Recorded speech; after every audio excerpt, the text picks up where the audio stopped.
In addition to more protests in America over the death of George Floyd, the chief of police in Atlanta has now resigned after a deadly shooting caught on tape. Police responded to a Wendy's drive-thru last night after a man had fallen asleep in his car, blocking customers. They tried to arrest him. He resisted. You can see there was a fight.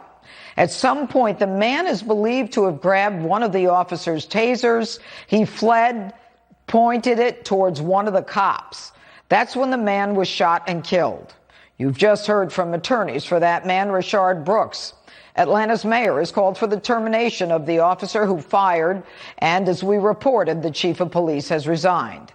Joining me now to talk about all of this, as well as the situation in Atlanta, Fox News contributor, former Secret Service agent Dan Bongino testified this week before Congress on police reform, and former NYPD Commissioner Bernie Kerik. All right, good evening, gentlemen. Coming right out of that news conference, what we've got is allegations that, the police certainly can't shoot someone if he's armed only with a taser, and that the police need to spend more time on de-escalation as opposed to militarization. I'll go to you, Commissioner Kerik, first. What are your thoughts on what you've heard so far?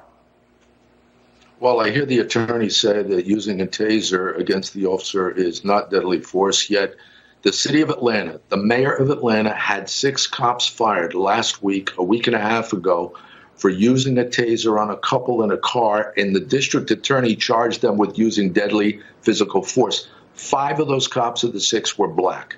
This wasn't a black and white issue.